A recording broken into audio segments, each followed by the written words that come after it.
Hello, my name is Mark Antonov. Today I will be presenting my project on the optimum combination of illuminance, nitrogen, and potassium for the highest radish root nutrient concentration. The nutritional value of many fruits and vegetables has been declining over the past 50 years, and as a result the human population does not receive all required nutrients, resulting in malnutrition and negative health effects. One way of solving this issue is to find the combination of illuminance, nitrogen, and potassium that would provide the highest radish root nutrient concentration. Radishes were chosen as the experimental plants because of their fast growth and exceptional health benefits. It is important to note that to survive, plants need many elements in the soil, mainly nitrogen, phosphorus, and potassium, and light. Because nitrogen and potassium are known to affect the crop, it was hypothesized that the nutrient concentration of radish roots is affected by nitrogen and potassium concentrations in the soil and illuminance. To test this, soil mixed with varying ratios of nitrogen and potassium were prepared. The independent variable in the experiment was the ratio of nitrogen, potassium, and illuminance, while the dependent variable was the nutrient concentration brix of the radishes. This was also the data that was collected using a refractometer. To set different luminance levels, 2500, 3500, 5500, and 8000 lumen LED bulbs were hung above the shells on which the radishes were grown.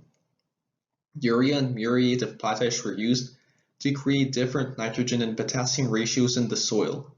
After the radishes had grown for 28 days, the nutrient concentration of each radish was measured. Results of the measurements were recorded and then organized and analyzed by utilizing Microsoft Excel.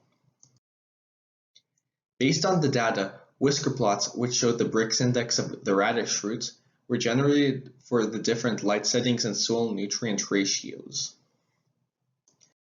The data was subjected to an ANOVA two-way with replication test in the multiple regression statistical analysis. ANOVA revealed that there is a statistically significant difference between the group means. Whisker plots showed that the nitrogen to potassium ratio of 0.4 to 0.3 in the light sources that were 2500 lumen and 5500 lumen yielded radishes with higher nutrient concentration. Despite this, nitrogen to potassium ratio of 0.5 to 0.3 yielded the most developed radish roots. The multiple regression statistical analysis showed that there is not a statistically significant relationship between the independent and dependent variable. Thus, the goal was not entirely achieved.